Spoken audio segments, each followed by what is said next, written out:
Okay. I pledge allegiance to the flag of the United States of America and to the republic for which it stands, one nation, under God, indivisible, with liberty and justice for all. Please remain standing for a moment of silence for our country and for the world.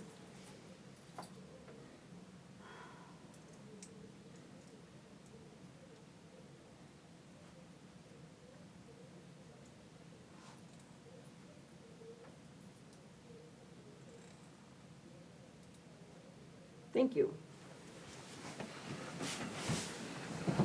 Good morning, everyone. Do we have any public comment this morning on agenda or non-agenda items? Yes, Stacy. I'm gonna go to agenda items 10 and 11, and I know you said we had representatives from the SCRC here today. Just wondering if you could expand a little what the sub-agreement is for the RCAP and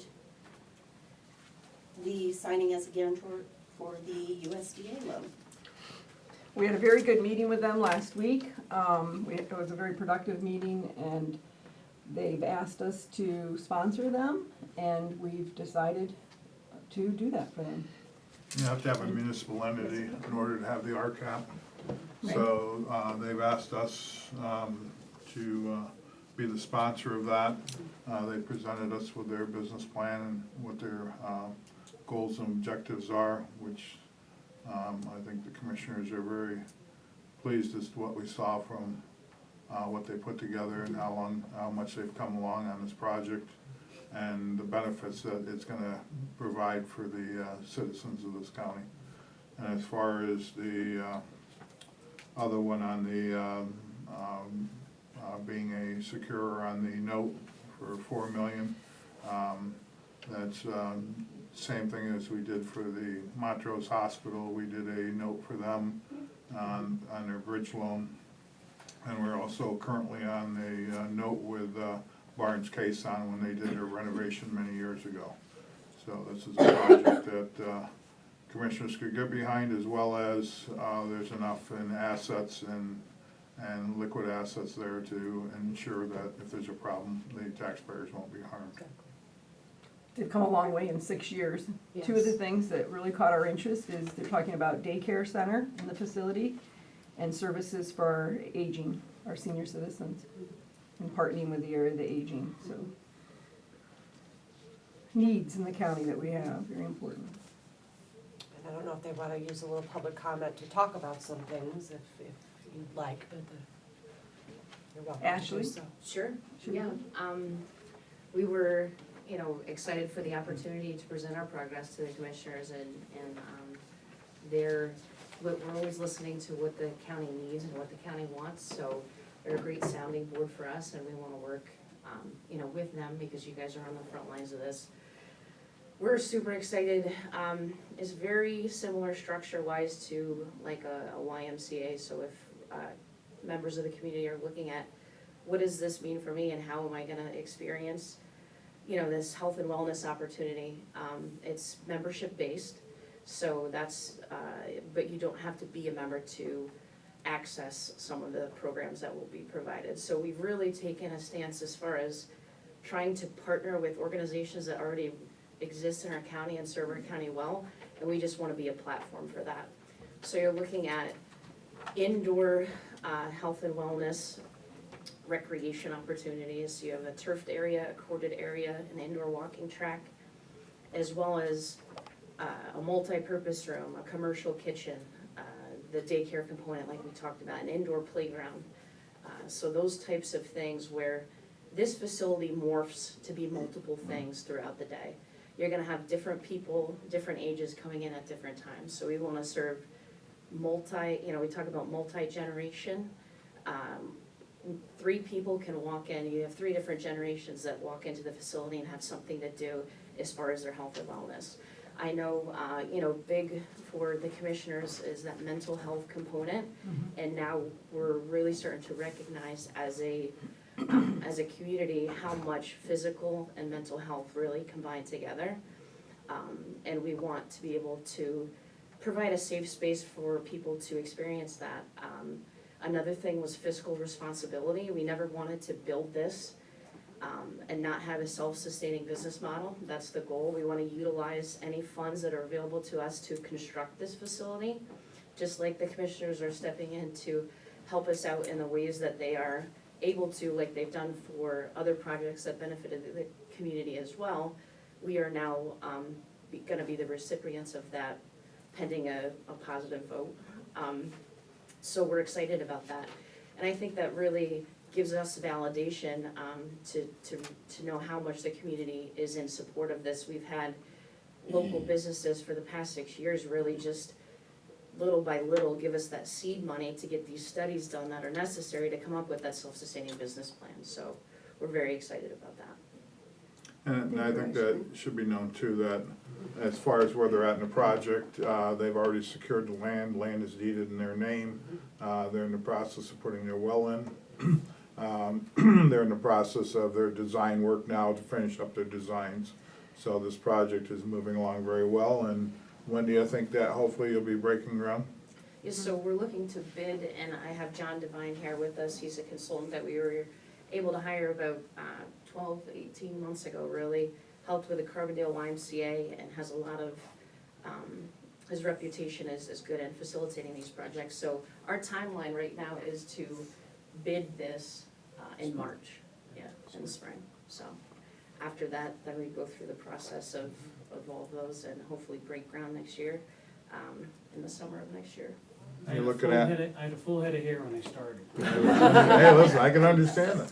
And you're looking at what, probably a year and a half to 2 year build time? Yeah, about 14 months. Yeah, I'll okay. just fill in one thing, that we have contracted with the Greater Scranton and Carbondale YMCA's to run the daycare and the after-school program and the federal food program. So we'll hit the ground running as soon as the facility opens with That's excellent. qualified people know how to run, and obviously, daycare is really a national crisis.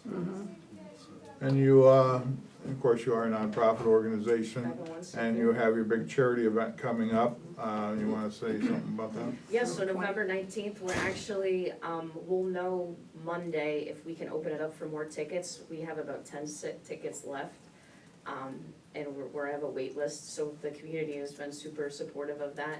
But it's a big event for us. Last year, we netted over $80,000 in one day, which was Awesome. amazing. It helps us, do all the literature, those types of things. So anybody is welcome. Again, we'll announce Monday on our social media if we can sell some more tickets for that event.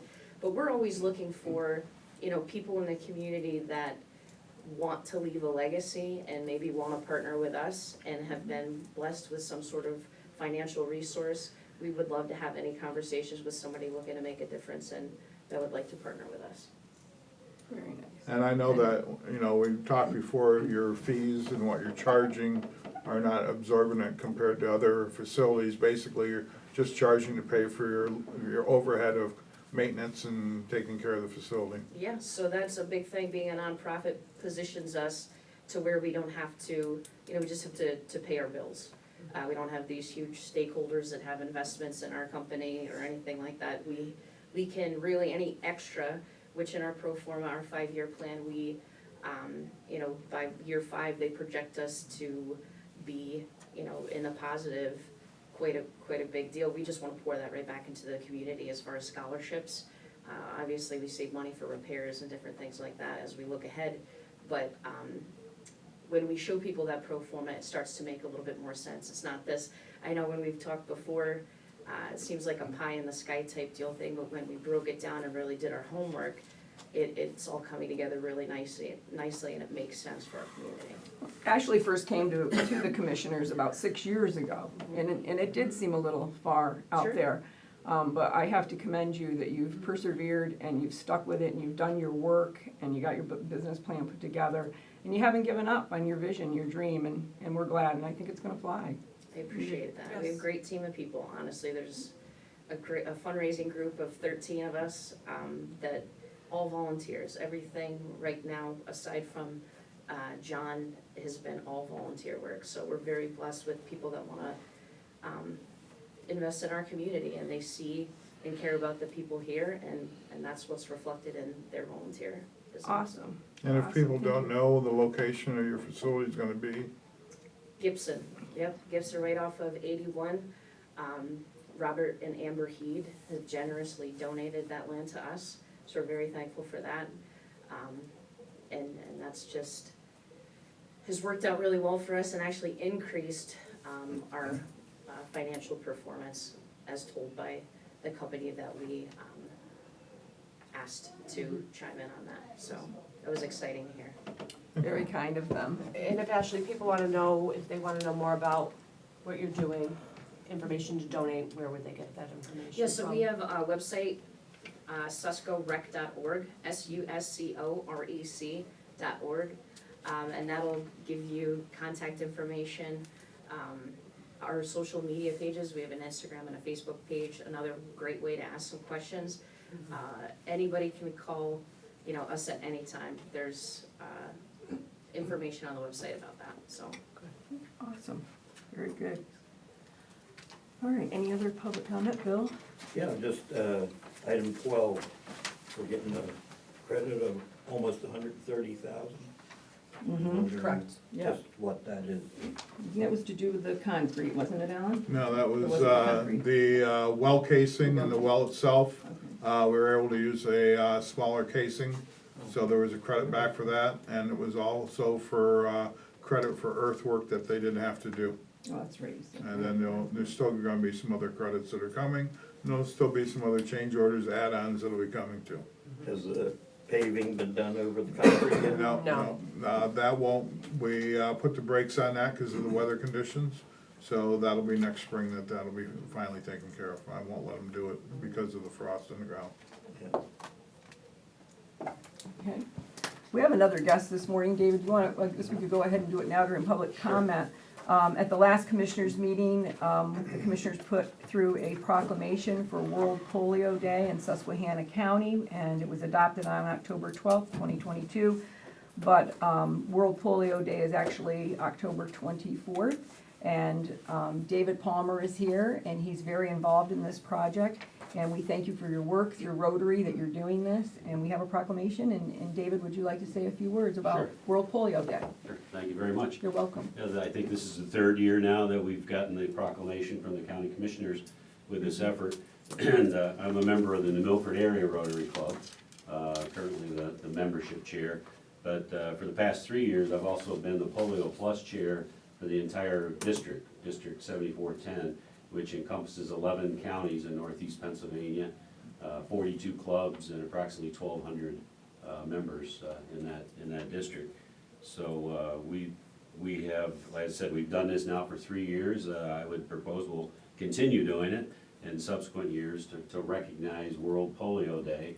It's a day picked out to just highlight the continuing effort to rid the world of polio. It's been about a 35-year effort on the part of Rotary and now some other entities that form what we call the Global Polio Eradication Initiative, GPEI. And the wild polio virus is still endemic in Pakistan and Afghanistan. And you can imagine the challenges there in ridding polio from those two countries. But it is work that's going on as we speak. And then unfortunately, this past summer, the vaccine-derived polio virus showed its ugly head up right next door in New York State, where a young man, a 20-year-old who had never been vaccinated, was traveling overseas in the Middle East and Europe and contracted the polio virus, what we call the vaccine-derived polio virus, which is essentially overseas, when they inoculate children against the vaccine, it's a drop on the tongue, and that is an active virus to some degree. I'm not a biologist or medical professional, but it is an active virus. In the United States and most other developed nations in the world, we get it through a shot, and it's an inactive virus. It's not transmissible. So what happened is this young man who had never been vaccinated, once again, as I mentioned, was traveling somewhere, and he acquired it from a little guy, a little person somewhere, who had been given the vaccine by tongue, And unfortunately, now the young man's crippled as well. There's a variety of ways polio can affect one, but he's unfortunately crippled, probably for life. And so polio effort, as I said, continues on part of Rotary. I actually witnessed polio, results of polio a number of times, once in Turkey and once in Afghanistan when I was in the military. And I wasn't in Rotary at the time, but it's what I call my Rotary moment. Afterwards, I realized, you know, what I had seen, what that meant, and I was like, I don't want to see that anymore. And, we have a saying, it's only an airplane ride away, and sure enough, it That's happened. true. Dave, is it recommended that adults receive a booster? For those that would like to know more about that, but what's Yeah. the protocol for adults who have had a polio vaccine as a Have child? had it? Who have had a polio vaccine as a child, do they need a booster as an adult? What's the recommendation? Typically not, Okay. no, but as we do with all these sort of questions, say, ask your doctor, you know, get your doctor's advice, but typically no. If you had it as a child or a young adult, I remember having it in the military, whether you needed it or not, we lined up and got a polio vaccine early on in my military career. So they tell us that you don't necessarily have to get a booster, you've already had it. Dave, on behalf of the commissioners, we thank you for your work. Thank you. very much. Thank you very much. Thank you. Thank you. Thank you, Appreciate it. Dave, we really appreciate Sure, you. I got a little thing for each of Oh, you. my goodness, thank you. Thank you very Nothing much. major, but Okay. be proud to see And you wearing Julio that. now. Absolutely. All right, Put it thank on you my very radar. much. Hopefully we can keep it out of Pennsylvania. Yes. Thank you. Yes, Thank you for everything you do. Okay, any other public comment? Hearing none, motion to close the public comment. I will second that. Motion by Commissioner Hall, seconded by Commissioner Herschel to close public comment at 9:16. All in favor, say aye. Aye. Motion to approve the minutes of October 12th. I will second that. Motion by Commissioner Hall to approve the minutes of October 12th meeting, seconded by Commissioner Herschel. All in favor, say aye. Aye. Motion passes. Motion to pay the bills. I'll second that. Motion by Commissioner Hall, seconded by Commissioner Herschel to pay the bills for the month. All in favor, say aye. Aye. Aye. Motion passes. Motion to approve the seminar requests and travel. I will actually abstain from this one because I'm included on that, so. Okay, I will second that motion then. All in favor, say aye. Aye. Aye. Motion passes. Number 5. Motion to approve item 5. I'll second that. Motion by Commissioner Hall to ratify and approve the purchase of 4 exhaust fans for the recycling center from Air Temp of Binghamton, New York at a total cost of $7,680 per the recommendation of James Hawley, Director of Public Facilities. Seconded by Commissioner Herschel. All in favor, say aye. Aye. Aye. Motion to approve item 6. I'll second that. Motion by Commissioner Hall to approve entering into a contract with Samstar Inc. of San Francisco, California for lease, licensing, software, and updates on dual-facing cameras at a total cost of $20,580 annually, effective October 26th of this year through October 31st of 2025. Seconded by Commissioner Herschel. All in favor, say aye. Aye. Motion to approve 7. I'll second that. Motion by Commissioner Hall to enter into a purchase of service agreement between Susquehanna County Children and Youth for services outlined in Schedule F, effective July 1st, 2022 through June 30th, 2023, per the recommendation of Michelle Graziano, Director of Children and Youth, seconded by Commissioner Herschel. All in favor, say aye. Aye. Motion to approve item 8. I'll second that. Motion by Commissioner Hall to enter into a contract with Johnson Controls Fire Protection LP for courthouse and county buildings access control system, including hardware, installation, and programming at a total cost of $221,130, paid with P-Comp and P-Corp grants and supervision funds. Seconded by Commissioner Herschel. All in favor, say aye. Aye. Motion passes. Motion to approve item 9.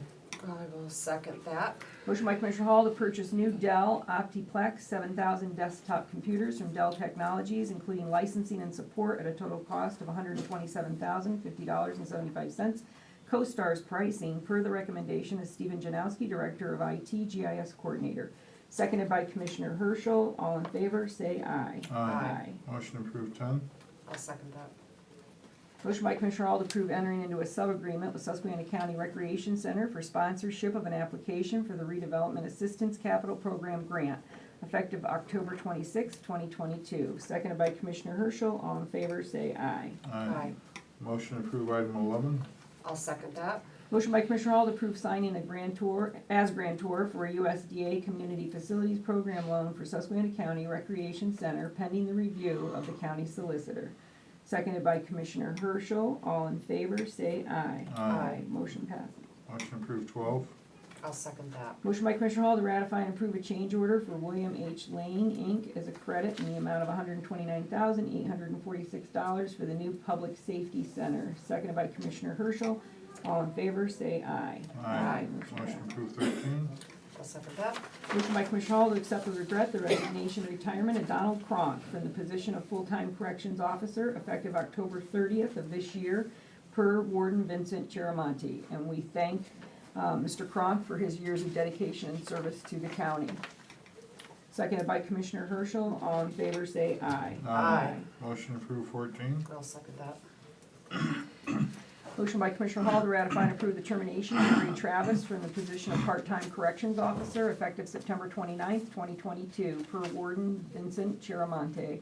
Seconded by Commissioner Herschel. All in favor, say aye. Aye. Aye. Motion passes. Motion to approve 15. I'll second that.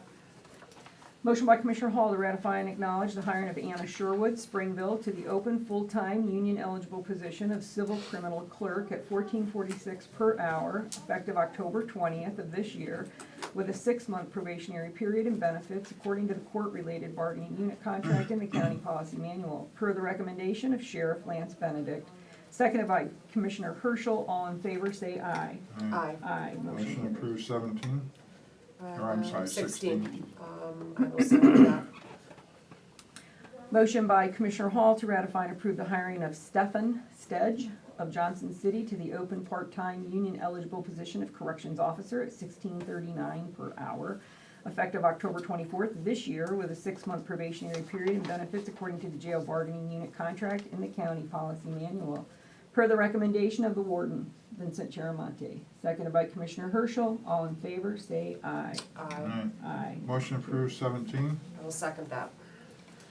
Motion by Commissioner Hall to approve the hiring of Christopher Rose of Montrose to the open part-time union-eligible position of recycling technician, $12.05 per hour, no more than 29 hours per week, effective of October 31st of this year, with a 6-month probationary period and benefits according to the residual bargaining unit contract and county policy manual, per the recommendation of Jennifer Hibbard, recycling coordinator. Seconded by Commissioner Herschel. All in favor, say aye. Aye. Motion carried. Motion to approve 18. I'll second that.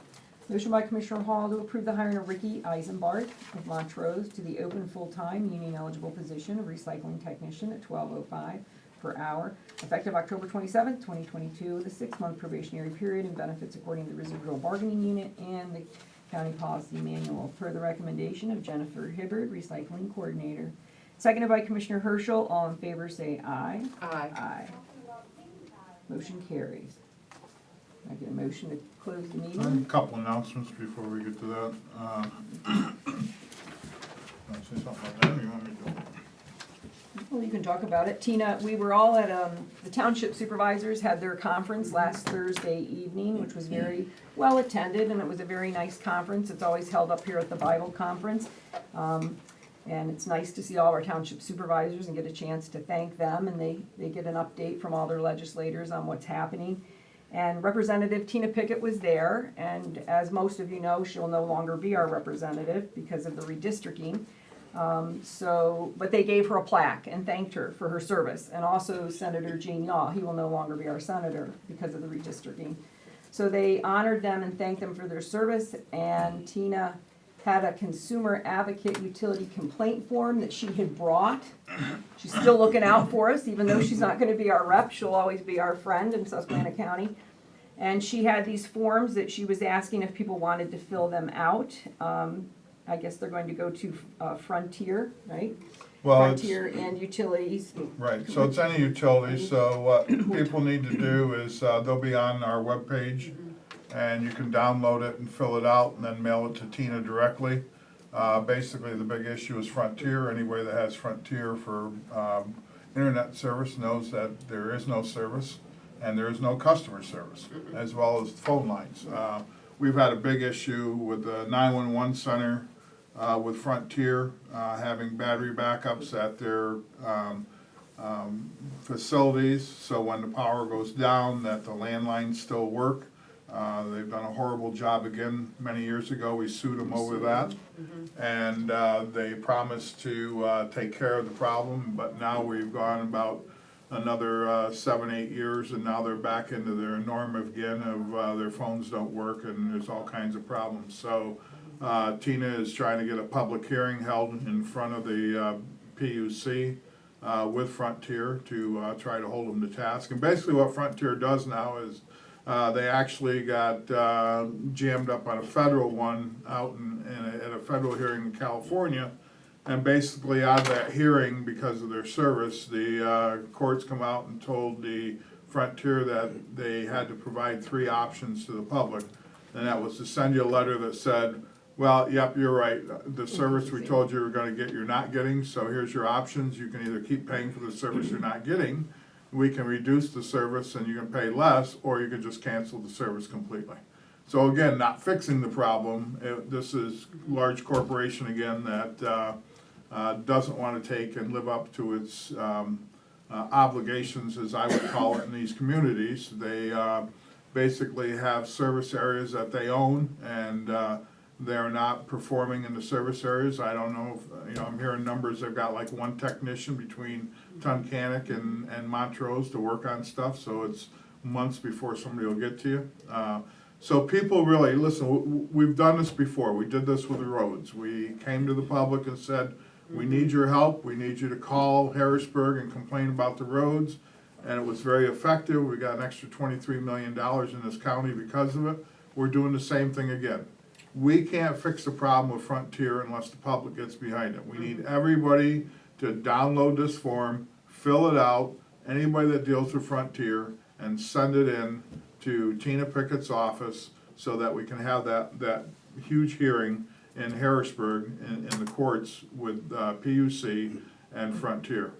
She's planning on hand delivering them. She's planning on hand delivering those, so it's Her address important. is on the bottom here. Is there a deadline for that? Yeah, it needs to be done in the next week or 2, so people need to react quickly and get this done. We want to get as many as possible, especially our northwestern part of the county is horrible with Frontier, especially Liberty Township and Franklin Township. So we're begging people again to help us out, download the form. If you don't have the forms, I know the Halsted Library, Tina asked me to put some there, so we have some at the Halsted Library. Again, we'll print some out and leave them out here too, so that people can come get them. We need them filled out, we need them sent in. If you don't want to mail, you can't afford the 50-cent stamp, bring them here, I'll mail them in. So, not a problem. But we need to do this to get this problem with Frontier taken care of. Everybody complains about broadband internet service. This is what's going to help. So we need to get this done. On another note, I've been working with Representative Fritz, and we have a closed meeting set up with the PUC to talk about utility services in our county, specifically about outages, power outages. It seems like any more of the outages are longer, and even with less severe weather than what we've had in the past. So we're going to try and hold, Penelec and Claverack and Frontier and PP&L. We're going to try and put their feet to the fire. They all have these right-of-ways that they have, and they're not doing any preventive maintenance. They tell you that, oh yeah, we're out cutting some trees back. But they've let it go so long that every time the wind blows, a limb comes down, hits a wire, and that's all it takes is a limb to hit the wire, and it'll knock the power out until the substation reroutes the power. Now sometimes that only takes 5 seconds, sometimes it takes a lot longer. But again, if you're a person sitting at home and you're on dialysis and you're doing it at home, or you've got other medical issues, And just the cost of food now. You know, everybody knows what it costs to go buy a steak at the store now. Well, some people don't because you can't afford to buy them anymore. But, you know, the issue is when you have a refrigerator and a freezer and you're a family, you got a family of 4, you've got a lot of money tied up in that refrigerator and freezer. And people can't afford to keep throwing it all in the garbage because we don't have adequate power services in this county. And we got, Yes. it was bad in April with the snowstorm, we all got a Right. taste of We, that. we met with an arborist several months ago, and he's gonna be writing something up for the paper so that he can educate everyone on what we have to look forward into in the future. And unfortunately, the gist of that is that we haven't even seen all of the effects of the fallen trees as of yet. We've only just started. So the importance of what Alan and we're talking about here is that we need to get ahead of this, because it's gonna get worse before it gets better, but the responsibility, people are pointing fingers, and we need to hold people accountable, so. And actually, some of the utility companies now want to reduce their right-of-way from 50 feet down to 25 Yes. feet, so they don't have to do So they as don't much have to take cutting. responsibility, so. Yeah, you know, again, so this meeting, unfortunately, it's a closed meeting by invitation only. It'll be represented by fire department, it'll be represented by the EMS, township officials, borough leaders, and also medical. And so this meeting will take place, and we'll see what comes out of it, and We'll report back. you know, it's been a long struggle trying to get this up since April. It's taken this long. Everybody's tried to duck us, and first they said they wouldn't come, they only wanted to Zoom. We said that's not acceptable. We want you in person, so we'll see what happens, and we'll keep you posted on that, and let you know how that transpires and what happens out of that. The other one I wanted to just talk about too for a second is Penn State, and I'll let Betsy talk a little bit about that, but we have a meeting next week with someone from Penn State. Penn State again has done less than and I guess the real word to say it, they've done a sucky job again with our 4-H program. We haven't had a 4-H educator now for several months, and they're just finally getting around after Commissioner Arnold and some people went to a meeting at Penn State main campus. They finally decided they're gonna get the job posted and try and take care of the kids, but you know, this has been an ongoing fight with Penn State. They do not service this 4-H program the way they should be. They do a horrible job. They're gonna be here next week, and we're gonna beat them up pretty good, and we'll see what happens. But I don't know if you wanna talk about your We meeting, pretty much just covered it. you know. We had a And- meeting, some parents went, some volunteers, parents went down, and we've gone through 4 educators in 5 years. And basically it comes down to the hours that they are expected to work, weekends and evenings, and the amount of pay, you know, and people can't stay at that level of work. So, it was a good meeting, it was productive, but we'll see what comes of it. They listened, and the parents, the volunteers had bullet points written down, and we addressed all of them, we went through them all, and it was a productive meeting, but we'll see how it goes going forward. And like Alan said, we are meeting with Mark Madden, next week. The irritating part to me about the whole thing is Commissioner Arnold and a bunch of concerned citizens and people that deal with 4-H took the time to drive down to Penn State main campus. Of course, they forgot we're the customer, that they're not the customer, they should have came here. But they took their time to drive down there and meet with people, and basically they got to meet with middle management. The director of extension and the dean did not sit in on the meetings, which again tells you that, you know, the attention is not there. So we'll see if we can. We did meet with the director afterwards, Robert and I. Right, but he never sat in on the meeting, so, and that's the whole point, you know, they put their slackies in to handle the meeting, and it's the typical nonstop crap out of Penn State as usual, so, you know, I'm just aggravated over the whole thing, as you can tell, and if I've gotta sit here every meeting and tell everybody how bad a job they're doing for this county, then I will do that until they finally wake up and take care of it, so, that's all I have. But we do need volunteers for 4-H, because it's the volunteers that really make it happen. And without our volunteers, we don't have a program. And we do have one of the strongest 4-H programs in the state of Pennsylvania, one of the largest, and we're very proud of it.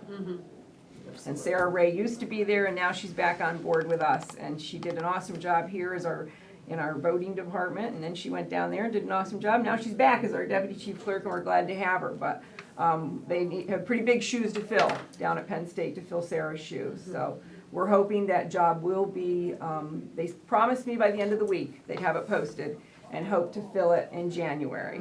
And that's one of our complaints, that Penn State, the university at that level, they have such a long time of filling any position. It takes them 3 to 4 months to fill a position, and we told them that's just not acceptable.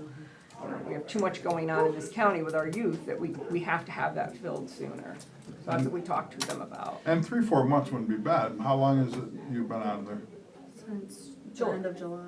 So Yeah, it's she gave July, 2 and now weeks they're notice. talking Right. maybe by January, so it's 6 months Right, that we've had nobody in the program yet. We Right. paid them for it. right. So again, this is a huge problem, you know. I don't know if we just got sucker stamped on our foreheads up here or what, but Penn State's taking advantage of Susquehanna County. Well, there was also a couple other counties at the table that day, so we're not the only county struggling with it. My job is to advocate for this county. No, I know, I'm just saying that we're not alone in this. Other counties are having the same complaints. Yep. It's across the state. So needless to say, we're advocating for a whole bunch of stuff at a state Yeah. level, because we have to. So it's important, 4-H is important, getting the tree situation and the electricity is important, and we're gonna continue to do that. So, I'm gonna make a motion to close the meeting. Yep, I'll second Thank you. that. Okay. Motion by Commissioner Herschel, seconded by Commissioner Hall, to close the meeting at 9:35. All in favor, say aye. Aye. Aye. Thank you. Have a good day, everyone. Just like